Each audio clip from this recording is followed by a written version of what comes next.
tu ni chiang dong to pan hin na idam nan hoi saka an he pi na le hani na zia kia hun hoi hun man pha mulai hi man to pa min hi phat ai hi pi zia kin khovela boya ema mai le yi tingai tampi ina suna to ke hilowin to pa saptuam mi isangam te yai nat na thuaka yai nat na suala om tampi oma hi chi theya amawi phok a hi thei nei ke hi thei sun chu pathian kianga yak sana tut a hi maya amau te dam le ki pak taka hong pot hiak nge uleng ilamena tua ithum na a hi yai hi pi zia kin hi ini teng nun tak dan leng sukha kina oma tua kia hilowin ging tutia dia poimo mama topa bia khom na hun bang le inei thei ke ya himale vanzat hoi tak tak te tungton in hi topa thule la izak ding topan ahon dal ke ya dalini om ke ya zathei la ya manin topa min ipat a hi EBC si kanan sunga department neu BYF inait call YouTube channel tungtonin ni pini ni tak chiang in hi biak na hun ki jang zela hi a ye biak na hun hi tulo TV in hun cover sakin amau channel a leun kha hiawa tuni tak le tu hun ma main le YouTube channel tungton bang a hi ke le TV tungton abang le ana en anatel omdi ni ging ta a yai channel in atup pi pe na hi le saptuam sunga hun poimo te document te kebit na ding bang wana a poimo pen mi tampin phatuam pi thei dia leilamet topa gamna sepna dinga tuple ngim lian pe na kineya hiya mukik ding lamet khat lengom ke ya himale ilamet pi pe na hi le yai tungtona mi tampin phatuam na anani iwa mi tampi adi nga leng volzol na hi nge ilamet a hi to ziakin hi ye na in khatu tengin tana top saklowa atam thei pin phatuam pi theina ding in hi yai ana khak son zel ding in topa minin ka hon ngen a hi lai siang tho mun khat kan sim di Philippi te bungthum tangsom ni hima ale eite gammi hi na zo wana a hi zo hi waya kipan main topa Jesu Christ hondampa hongpai ding inga ko hi topan athui sim itan chatan volzol hen thumna hi nei di ina zangai na happy na dim kebia ko gabelu topa pathian vantung sang pena om topa nang na honita na ne pi na len honi na zia kia lela topa tuni tan pha kahina kadam nau hoi saka ka hiu chi ka thewa topa na ki pa thu kan tu na hi nang na hon de na san awma topa tua na hon de na san le na honi hin san theya tua banga hing dinga topa na hon de a hiya tua bang te thei ding in topa athakin na khainon thuam ding in ka hon nge na hi topa na thu le na la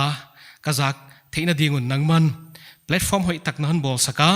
tunita kin hiaya worship service nei ding in kang ki sawa topa na thu tak siang tho hon gen sak ding na sikha bang wana phatna la hon sak ding na sikha bang le hiai to ki saya ki jang ding khem peute topa na khai nom pi in lan thuamin lan topa hi boy thei thil chi duam tom tela ka panang manon venga ya ka thil hiu nangma min pa toina dinga topa le azatu te ngai khitu te ma mai leng topa na thu na la hi bang taka za ka hin pi thei chiat na dingun topa na khain thuam ding in kan nge na hi ka hunu ka vayu ka bang kimu nangma khuta hongkilanin topa Jesu Christ min kong thum hi tuna special number unopa es pausian lian ama special number sadin isama to zo chiangin heu tu pa reverend chin khen go pawin thu tak siang thu ge na le top na tan pha an la ding amao khat ki zom ding honi pia a hi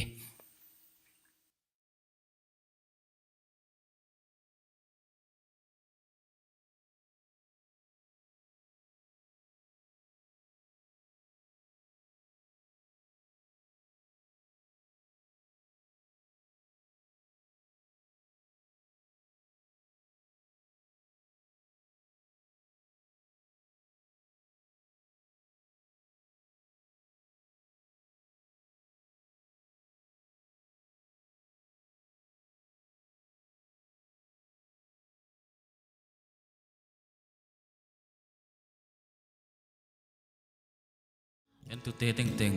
in na chibai kon bung masai tuni ta kina to pa min thupi na de kina tang ton gam na chila kon sari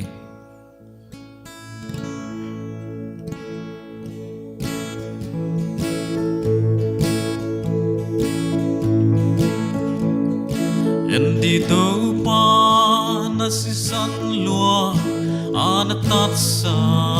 te sim lei thu pi na sil pa quang nga vulti ni sang tam pi te alung gullu tang to na paldi van saron nang sangin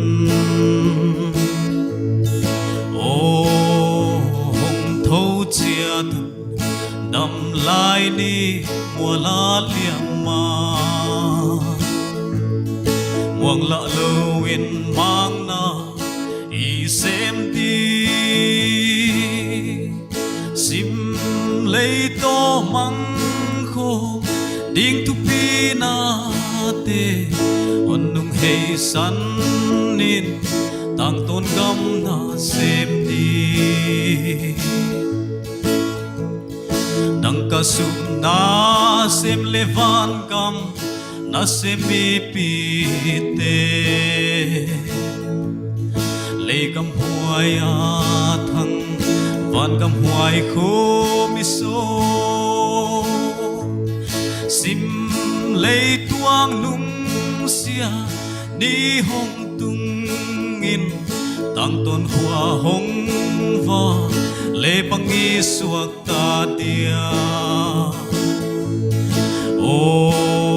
hong tho chia tu đầm lai ni mùa la liam ma muang lạ lâu in mang na i xem đi sim lấy to măng khô ding tu pi na te on nung hei san nin tang tôn gam na xem đi mang na xem ding den chiang chin ni tam mi khel sak sa gen chiat ve ni sai on ta te i ma pa si na nuaya kha mang thang sa te to pahan na mua in pikik non ve ni o hong tho chia tun đầm lai ni mùa la liam ma muang lạ lâu in mang na i xem đi sim lấy to măng khô ding tu pi na te on nung hei san nin tang tôn gam na xem đi on bi kho min chi chi ami pau chi ami te sim le mal mi te tan than zong be lam no sim le hak san na nuai sia zo a kho vel hon dam pa lamang pakal ngak la o hong thâu chia tu đầm lai ni mùa la liang ma muang la lowin mang na i sem di sim lei to mang kho ding tu pi na te on nung hei san nit tang ton gam na sem di on nung hei san nit tang ton gam na sem di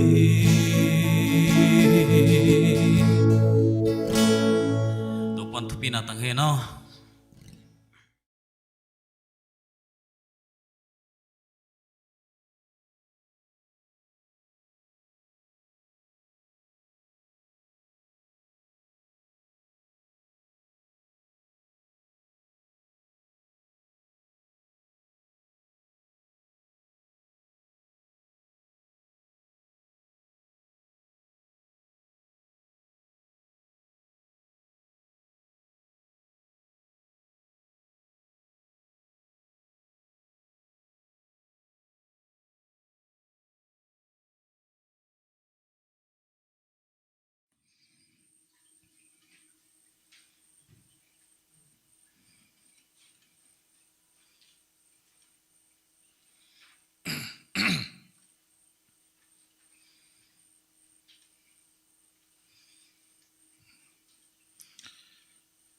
pathianina tu zan hun hoi takhon pia EBCC kanan makai te local pastor upate in BWF makai te tle hai hamphat na sinsang na pathian thu takan kwang luina ding hamphat na lemo pawng na hun piak manuna mau te tunga kipa thui ge na hun pha hun musak ibyak pa pathian mini phatahi pathian ngai na phatna la biak na la nuam tak unau pa pani na ngai hina hamphat wai sa la ki sakhia tung to ni na to pa mini phat a he tu zanina lai siang tho sunga to pa Jesu Christ kampau tung tonin kisin sakna nei le cha ke hong kisa kahia thupi dinga kon te la hi le mihing thilte le pathian thilte ka hon chia mihing thilte le pathian thilte e hen tuamom chi na ahi pa maya mihing thil pathian thil things of God and things of men wai te hi lai siang tho mun khat sungpan sanina en khomin khoveliat dan khalam thilte yat dan ahon pan pi ya chi e sut khom le u thwai isa hi wai dina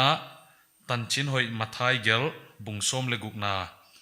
ana phian the yom le tan chin hoi mathai gel bungsom le gukna tang som ni le khatapat som ni le thumtan isim masading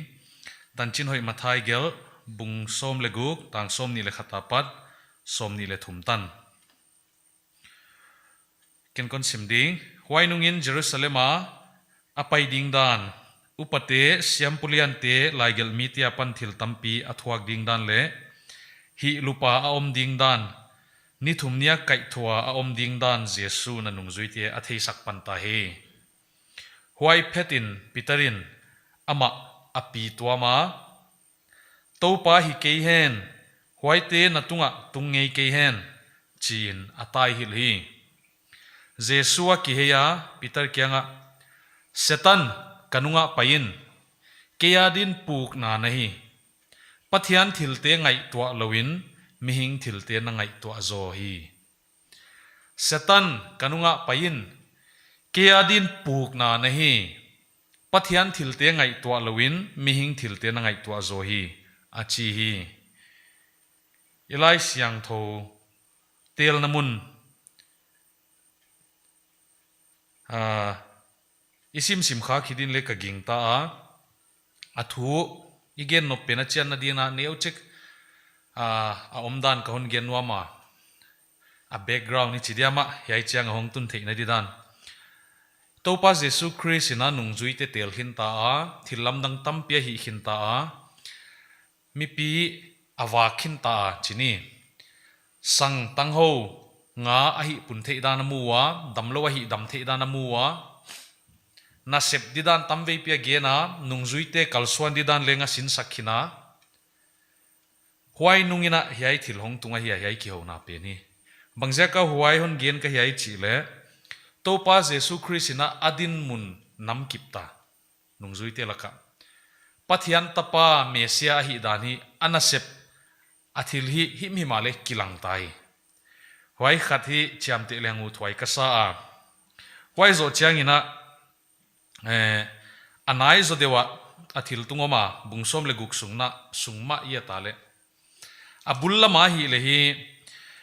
farisai te to kisai ala huaidan sin sangna hoilo ala huaidan akithe za khat dan le e huai te apan ki ven dia poimo dan jesu na sin saka huai zo nungina nungzui te kenga jesu hi dot na poya poimo khata donga huai tu miten kei kwa ahi ahun chiwa chi miten mihing tapa kwa ahi achiwa kei kha min bangchin hon mu kei kelan gen lo diwan no kyanga hon genu hi ven bangchin hon muwa achi le nungzui te na judami hin israel mi hin gentle te hile huai hun la ya jesu kalswa na mukhate na nungzui te kenga jesu to ki sai gen teu kha gen khia the na hun ahon newa a heu tu pauna midang ten ke bangchan muwa review chi zendia nge nahi a hi le bangchina dongwa khen khatin baptist pa johan khen khatin eliza khen khatin jeremia ai kele zol nei kwa hi amun chiu pathian mi zat sa pathian mi zat danina ahon theu chi hilele hi ai tenga akibang chu mi hingma dana midang ten mu wahi thila tuam deu hongki patna tuam deu chi te kwa mana thei ki wa mi hingma himale pathian mi zat zol nei te khathong piang ki didanina angai sunu hi a hi le no la ke bang chinon mu wa china jesu na dong nona nungzui te ka no la no ke bang non chi wale chi le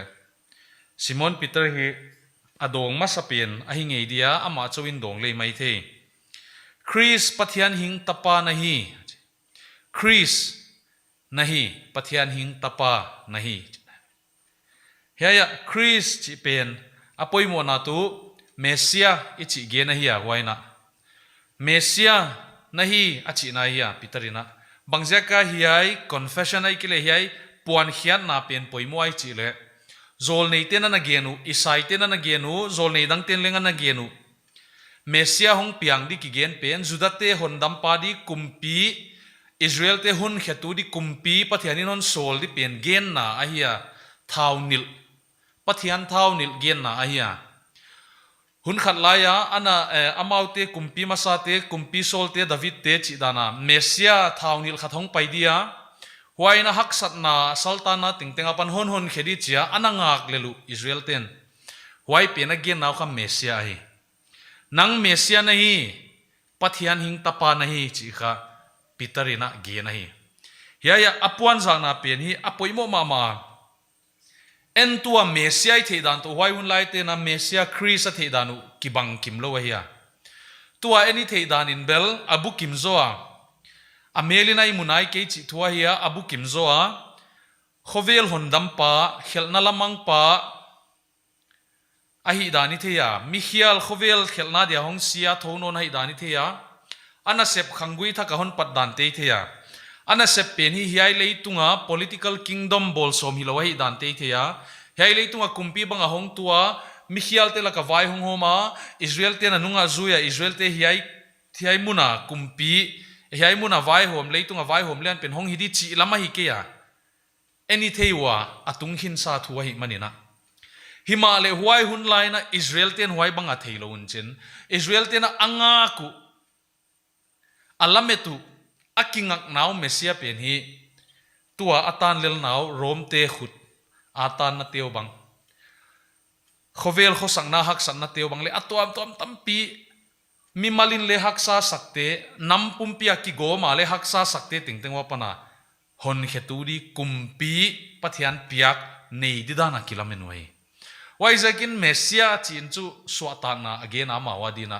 ki pathak na again na walzo na again na thupi luai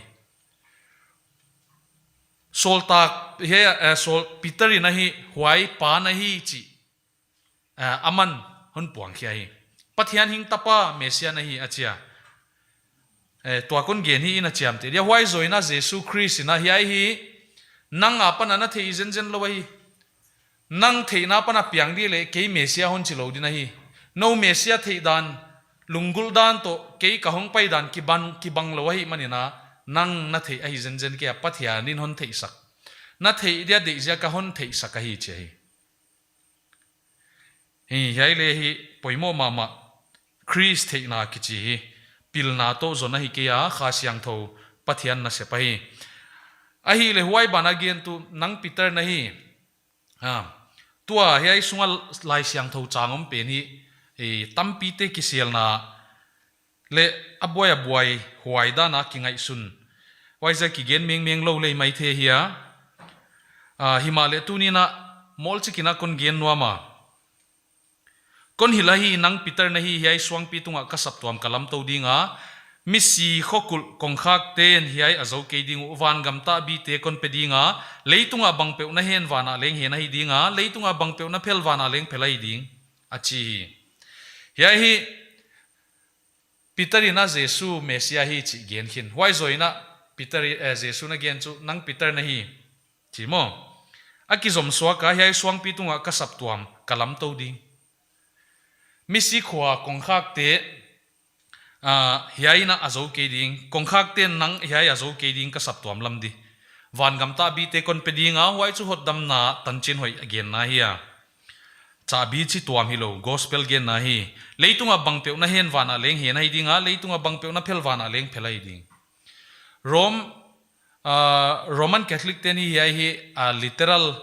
la ki chi dia ma amau interpret dana tuam zia kina tua pop thunei na apiaku huchidan jia khonga ye Peter nungzui ama khe khap le tut pha le tabi toy pen toy da na kingai to wa hiya hoi dan hi ke ya Jesus Christ again himale sap tuam hi Peter le nungzui te tung to na to pa na hun lam to wa amao zia ka lam hi lo na Chris Jesus kha swang phum ama iswang phum hi sap to ma dia hoi pan sana ito pa Jesus Christ in sol tak te zanga hun lam to hi hi tunia i thei dia ka dei chu Peter kianga pat Jesus Christ kampau zati zaka zang no phuai phat nai ve ki pa huai ahi nungzui hin chin a heu tu pa na hi yai banga ma kianga vachi hin chin Peter a dia zang no am thu ki pa huai zai atomin gen le hang Jesus Christ na Peter pa toi chi dia ma phat ahi nang mesia kahi lam pen hi pathian nang thei hi ki a pathian non thei sakai abana prophetic pen ma mo hiya thugen sap to malam to didan Peter kyanga ge nai himale Peter ni waya kha again man nai het lo di nang man lo lotel ama lama om jaigin tak chu itang tel pen a premise chi dia mai thei siam na kon ge na ya Peter kha khamwang ma de ki pak di ka heu tu pa ka sin sak pan hi chahon phat ki pa wai lung kim wai nei achi lai ta khuna hi mo aman le dong dik kha pathian thei sakna jeka dong dik Jesu hi na puang zak Jesu le huai acknowledge chin ama bana athili di te hil huai zo nungina hiai teng hong tung theina nga thil te a hon gena huai tu tua itang tel te hiya hiai zo chianga thilong tung di tu Jerusalem a ka va paidia Pharisai te laigel mi te na hi china hon bol diwa ato pina sepai te zang ina hon mansak diwa hon god diwa thain kom dia ni thumnia kai thom di kai che tunin eiten Jesus Christ tha om dia hi chi izak chang ina lamdang lei sakia deep le sukokeya asilo khak di law i zowa himale tua ei thei teng thei lo wai nungzui te na Jesus thei bangina thei ke wa asi na poi modan le atho no naina ahon ga swadi thilte munai ke wa wai zekina Peter le nungzui dang te dia Jesus Christ kasidi achi chi peni thom ha huai lung tang suna eve tunia isim namun peni asi na di thu again khol na mathai gel sunga ama sang na pe na hiya khat vi azang ngau hin chin Peter le anu alom ten na sawai i thei siam na di na tuina India i heutulian i prime minister chi yam pe ni ngai sang ya mi ngai sang ke yam chi beli thei kia Manipura le hi tho i heutulian pe ni ngai sang ya mi ngai sang ke yam chi i thei kia Himale tampi tia dia ka pathian bang ahia prime minister Narendra Modi amau sa khozui te le amau mi le sa tia dia hi pathian tu ka hiya Narendra Modi na akhon bolupa te kyang le ama nungzui te kyanga ke khai cha sidi kahi china nonchalant di chidiam care khollo apoilo si mai di nga hu chi mai di chi dan de khonga gen hiao hiao mok le anungzui te dia hak salodi ve apuak de ama kai pau sidi chi mo ai le ko kwa nungzui di ai takin tu lai a nung heutulian si to Jesu ama heutu hi nadin muna asi pen le ki banglo asiak bila mau heutu dang nei lo hi Peter ten Jesu nungzui un chin ana sep teng teng unusia Jesu nungzui a hiwa amau thil hi thei nei lo un chin siam na nei lo un chin damlo hi dam thei lo misi kai tho thei lo tangho hi pung thei lo un chin a hi pung thei pa akai tho thei pa a hi dam thei pa zui wai Huai hi na nei pan hi kasidi chom ding asidi ka hi achi chi pen hi ma wa dia zak thada wai haksa i thei siam kalamena Peter lungsim di theilang u thwai sa kai ken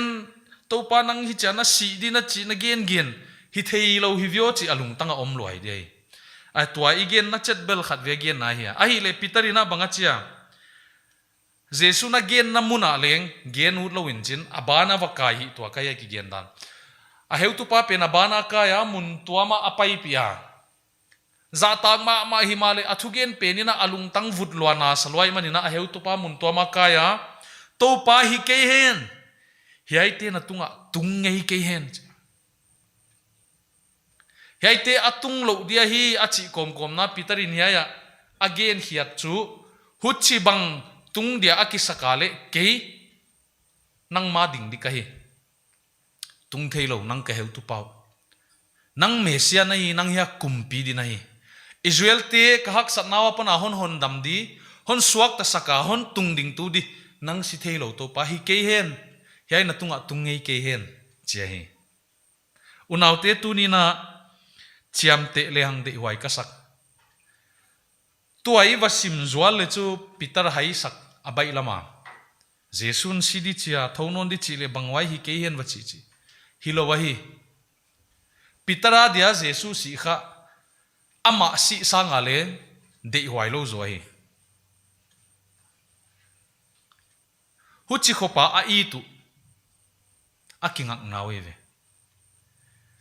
Waizakin Peter in hiya athil hi angai to ana teng alung tang teng ina thil hoi a hi chi ngai sun koma avase phia te Peter ina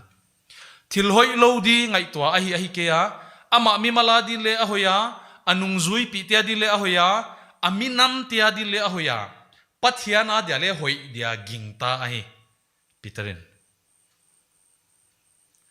Setan hamphat na dile setan me na di om di monga ngai tua Peter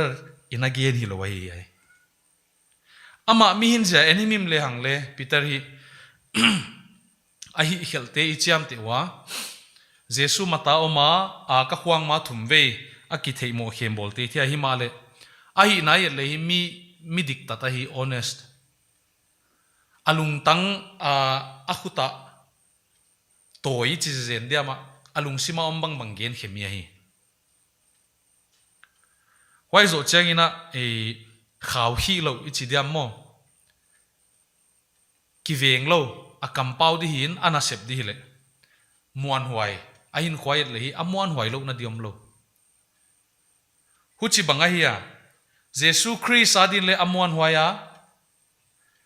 hiya athugen hi alung tanga topan adon nai na simkhin ta hi male huai achi nung nasana le Peter in ya again pin vom de nai to pa hi ke hen na tunga tungei ke hen bangchi ni the ai chi le mata om zanina nam sawin siam pute bodyguard ichi yama na siampa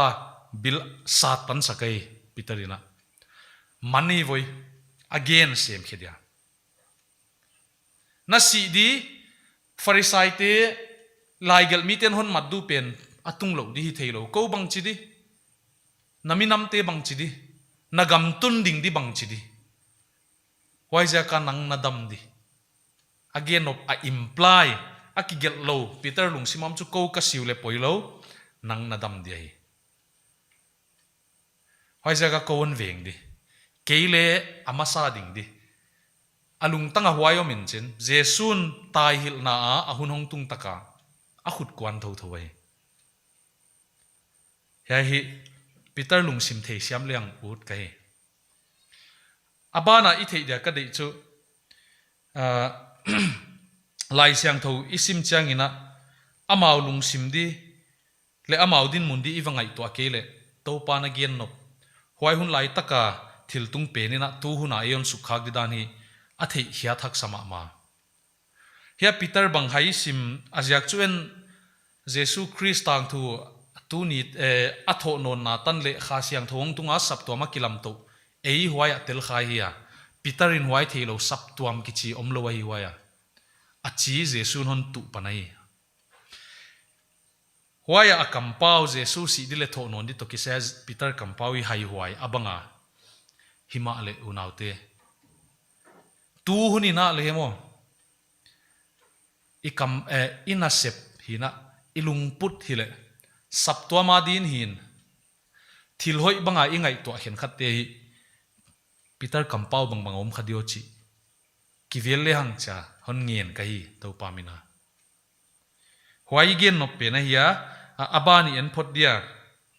Jesu na ki heya Jesu ki heya Peter kyanga setan kanunga pain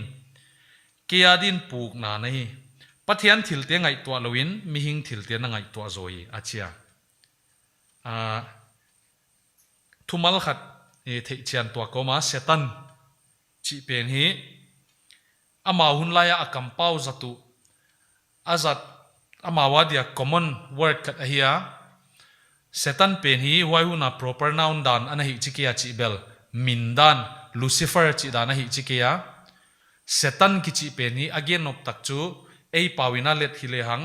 melma pa langpa chi nai adversary ilanga pang ei hon do som ina sephon suksiat saksom huai gen na thumal hi setan ahi mo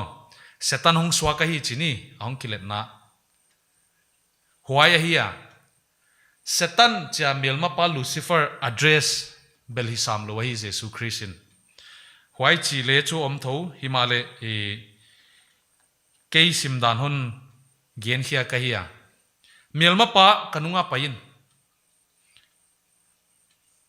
kalampi hon dal sompa kanunga pain keadin puk na nahi pathian thilte ngai to loin mihing thilte na ngai to zo hi hiai Jesu Christ kampau chiam te lehang uthwai ka sa manghil non lo din lung sima vom le uthwai hi sot lo chik hun sot lo chik aki ho nawa Peter aphata sapto malam to didana gena Peter te nungzui te nasep di kalswana di agena Peter le kipang ma di ni gingta anungzui pa a heu tu pa a ita si nga pa hi si ngap lo zen lo hi huai hun lai takina Jesu Christina si na di thute agena gota om na di thute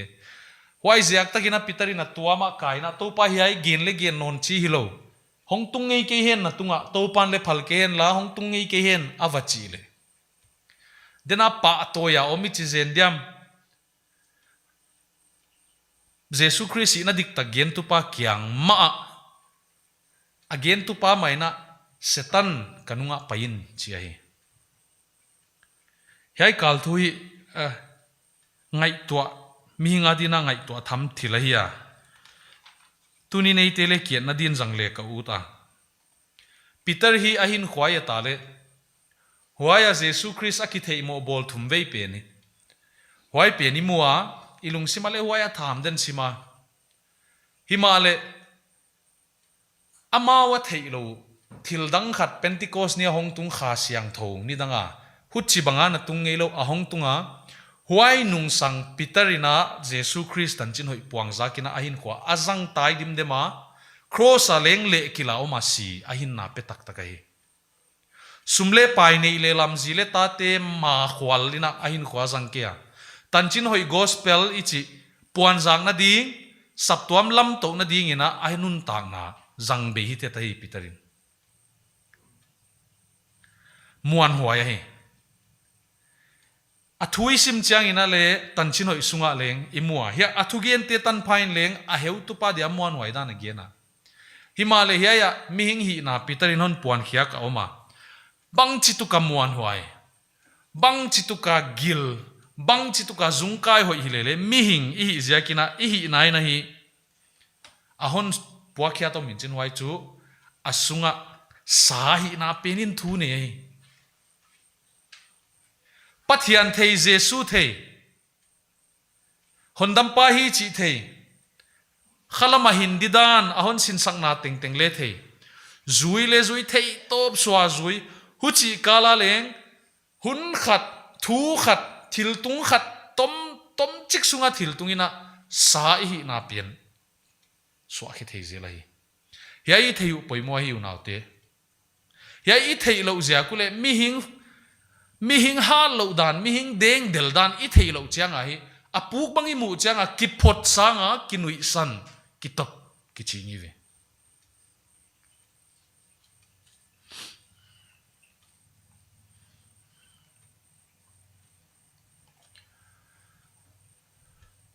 abana mi hing hi na gen chu saina ahon sukmuat zo dan mo ahon corrupt zo dan kilam to ha ta kilam thei top so kilam to ikichi lai leng saud na lungul na deigo na khatina thakhat thua hon sumuat gop thiai peter banga ya ama muat gop na asahi na ahong dong na bangai chile heu tu patel lo a khosak didan ngai to athilo ai ahi takin ama sa penin peter khaya ama akingai to ai ve selfish mi hing mizia hiyo ang masial nai chi mi ang masial khong mu cha athuda na kha ang masial tho ki china in chinu naw te hi takina ang masial lo mi hingom lo ai pian ken ngi nai ve ama dam na di zonga hiya ahwaya ngai to chagina sidi ama simogli ke bang chidi kia bang ma hilo ke bang ma tantung lo di why zo aban secondary azo chan tertiary chite igam bang chidi agam tun ding di bang chidi chite why na hi topan athup apoimo zo the hi hiai gen na in chin kasidi ka thonon di china ko le hi chan koi khong lo di hi kamaban diu thia hi chi pen ngai to phanon lowa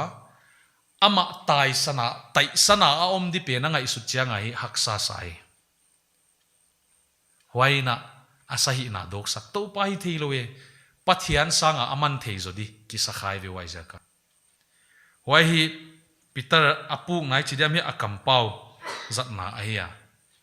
tunin ei teleng huai bang mi hing te hi peter sol taglian peter sanga hat zolo ngen hat lo zongen hi keleng naw no teleng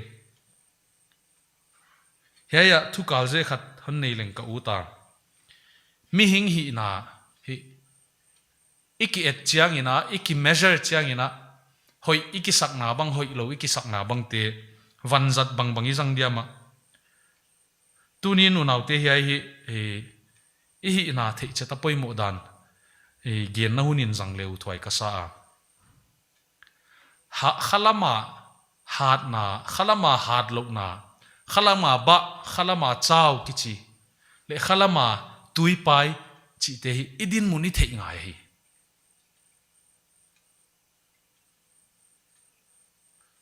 phatwam lo thu tuam te buai pi a tang ton dai lo di thil te buai pia i hun i tha i khut pi te senga huni zat sangina i khalam din mun thei chianina huaya panina khan to som le hang cha to pamina kinge ni Peter leng hat akisak lai ta kai dinga hiai theia kisak lai ta kai dinga hi ma le huai lai ta kina pu kai eiten leng i et kik chauna Peter mo sa khamai the himale tunia i thei dia poi mo chu tunia eya om teng teng zol nei Peter hiai huna akhalam din mun sanga ei tua ki keu zo mai thei vio ahi le huchi khop hi le tua idin muni khalam din mun to bangchin thupung na te la bangchin khovela hak sat na hong tung te nop na hong tung te mual kal di hongom imaya om te guam kan di imaya om te bangchina huai te ipua koi cha palgal kai ia mi hingai to na pansana palgal kai ia ikele pathian de ilam ngai sun koma palgal kai ia dam sung jui cha ki pe pein jen bang tengi palgal kaya koi mual tang teng i kal swak zowa hak sat na bang teng isubeya nop sak na bang zai non zuya chi te hi eisu dan om dia himale wana pathianin achiam ti dan atua mo mai wai hi ngai tua tham chingi sa hi ya igen nobel Peter din mun ama leng ha ta ki sa himale ahal lo lai tak swak athugen digdi na ging tama ma digdia gin tak dan chu ata hilaum nunga le siam hiai digdi na ging ta sep khia ta soma hi ma le dikloi thei khia lai a thei khel dan chu Jesus Christ in bang chitela mel ma pa kanunga pain chi anung zui it mama a inner circle ale om waipa kyanga mel ma pa kanunga pain abana gen pen hi 18 leng lung sima vom den le u thwai ka sa keya dia puk na nahi keya dia puk na nahi keya dia dong khol nahi Peter hiai banga nangai to adile hiai banga kalna swan som dile hiai banga na sem din nahi le kanunga pain dong khol nahi chi hi televe banga dong khol na Peter nang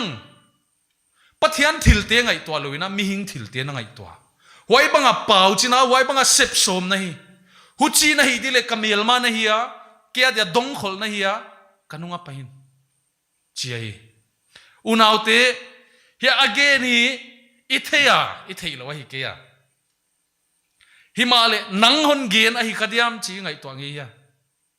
ke hon ge ngai khadiam chi ngai to ngi ya ken leng hi kasima kasuta ke nun tang na ke na kagin tak sagina hun tamzoa Peter ki bangzoi pathian gam na sem hi na pia leng na sep didan tampia oma na hoi lua asia nam lo mi hing muin himale na hoi lua asia nam lo na tom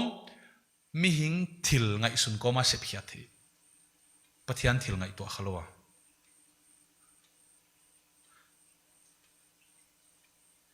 hiya Peterina athei lo chumo Jesus si di adal zen le setan vai hom na pan pi ai khelna khovel khelna adam khelna khangui hoi lo pen abei di kha dal swa kai Jesus si dia dal le hilele aman huai thei lo i voi aman tu a heu tu pa mesia kumpi pa asi di dal banga ki ngai sunai thil hoi hi banga akinga isut peni pathian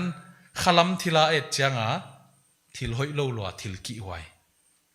a grand narrative pathianina sep khiat som pen dal tu di swakai huchima abangin unaute tunina eite leng ki en le hang cha to pamina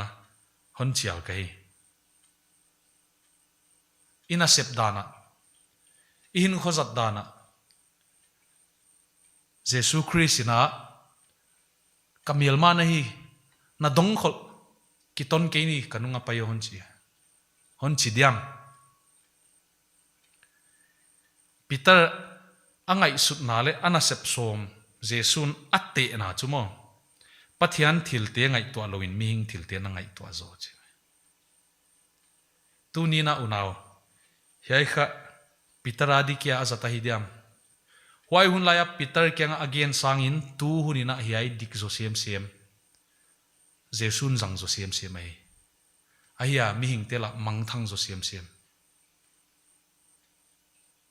pathian thil kichi atwa ma om mi hing thil kichi atwa ma om igama mi hing mu theina saptuamin leng saptuam gamna se saptuam na se saptuam sunga sem tu te in leng ina sep te hi pathian thil ngai to lo mi hing thil ngai to sep khia thun om thei ai Huai kal ki enle cha to pamina ki chiali khovela din zon na hoi sep a hoi lo ngei ke ya himale pathiana dian na hoi ki chi hi chi tuam pi khatomai kumpi solina ana tuakhina Samuel tungtonina pathianina avahil saka ki thoina sangin thumana hoi zo kathu na thei siam ziaku noa dia ahoi zia tu le tua ana alo pek zakin hiun ka che ke ya kathu mandi sol kya nga leng huai thu tung tu ni na topa Jesu Christung ton in main le hong tung topa hon chiteng van gamalut ke ding kappa wana om de lam hi mi te kya alut ding chai tu ni na ging tu kichi teu now kivel thang ni ging tu hi nai it comes with a price it comes with a commitment ging tu kichi hi zwala azo hot damna ticket Jesu Christ sakhaw agwanga udana khosak chi om theilo hi hu chi bangai le chu pian thang na diklo hi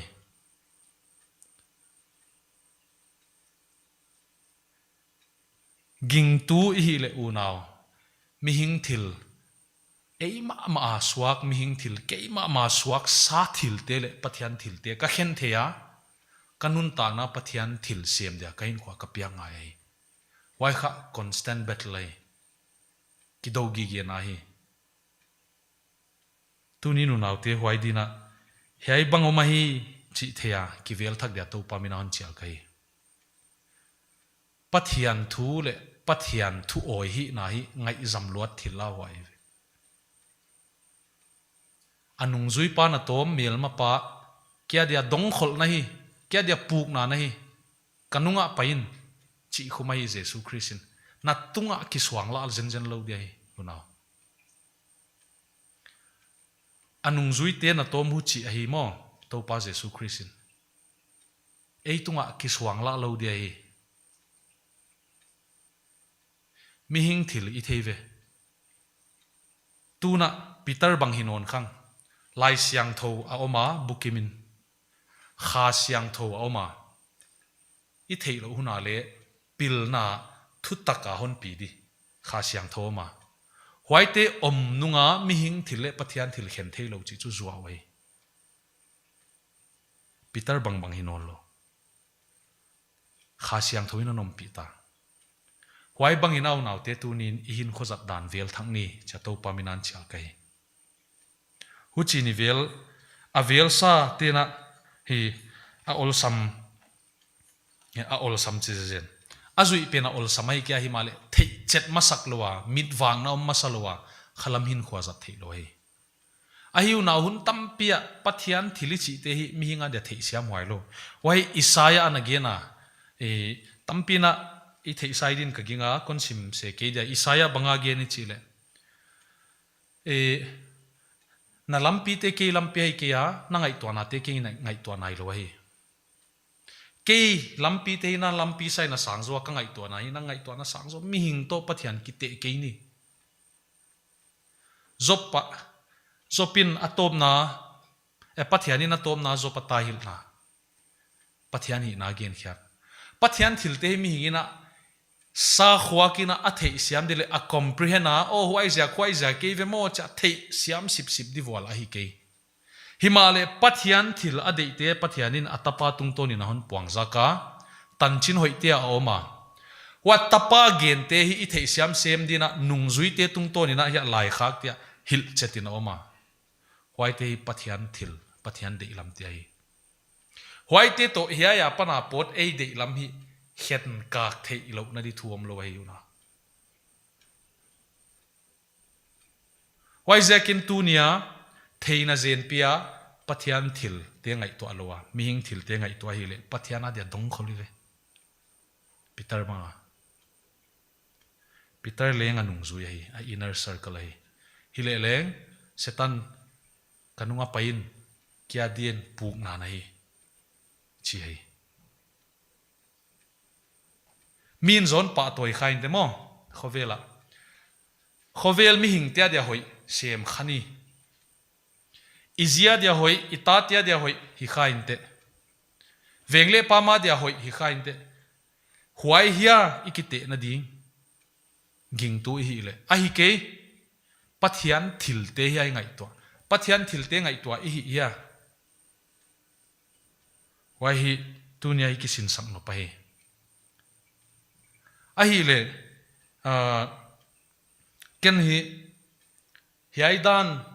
huai dan a hi di hiai banga hi non lo di hiai dan a hi di hon chi de kai ke ya kei mu dan na hu chi banga kisin sakna te ngai non lo a pil hi thei hi himale jesu christ kampawina again hiya kei gen hilo kwa hiam khat pastor dang khat gen hilo chin jesu kampawa hi chi theile ka u ta hi waya hi ka kongkwan san an hoi sem liang hiai lama hu chi polanom lele hiai lama en le na hoi sem liang a hoi vek sapto ma dia le pang thodi hu chi na chi te pailo hi pathiana dia hi theilo wai kham mi hingen hi lo chin jesu ge ni wai theile ka ut den cha hong pai dia hi jesu wai hun chai na hi jesu ki swang la lo dia hi na tunga mo avai hom dek changa hi nen nun lo dia hi mi hing bang lo hi ki swan la lang ni lo wai za kinu naw te ging tu ki chivet jesu honnam pa sang ki chivet hi le inun tak dan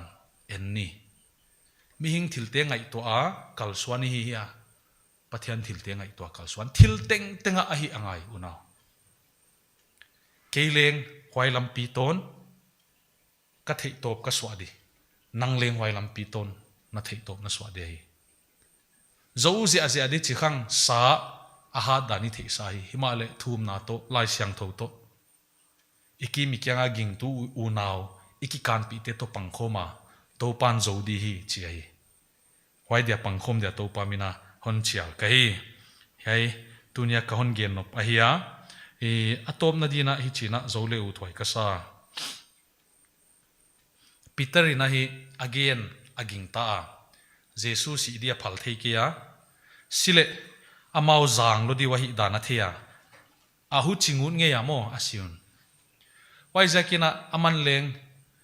nam sau zangina asata a thei top soina pan la le swakha hilele pathian tupi mi hingin dal zo lo wai dal zo lo tunia igen peter to jesu kal ki ho na le lai instance tampi history lai siang thawai mudi topa gel atang ton thil gel ahong tung di te hi mi hingin ki dal zo lo hai tuni in leng unaw dal zo lo din hi pathiani na agel nanga ding na insunga ding saptwa ma ding inama ding igama ding topa gel dal zo lo di hi hong tung ve ve di wai zakina 18 hi di chu pa lama ipan dia hi ama biai ki chile pathian ama ngai sut lo dan lam sem khedia chial dia hi ke ya pa lama pang dia hi mi hinga dia hoi hi le pathiani na deilo tampia om pathiani na ade te mi hinga dia hoi lo chi hinon loina atate hi manin izui de mo pwa ka hi topan athu tak tam loi kisin sakte tan cha ta volun zo sakhen topa mai ai kun di kapawana om tuni hai chang hon pia sin sakna kaneiwa ki gen khiatien volzol sakin la ngai kheten to pa o nang de lam thil te ngai suna mi hing de lam thil te to khet theina ding na khain khamwan na hang san na thupuk na kha na piak kun nge na hi to pa ka khwal jin nawa kapuk zelwa hi ma le to pa thowa to pa o hat jo sema muwan lai banga to pa o thathak to leng the thei din to pa tu ni na thakin na khainon ve din za ngai na kun ngen hi nanga dia dong khol kai khak din kalau nanga dia puk na tang ton thil gel te dal tu te kai khak dim kalau to pa he pi takin hon ke min la na za ngai nai nun vengin la nang lama panga na de lam sema to pa o kal swan te thei ding in na khainon pi din za ngai na kun ngen hi na de lo dan ka gen kha kom len ngai damin pa ki hem pe tung ton in thupi na nang kon piau hi ka to pa jesu christ min in kong thum hi amen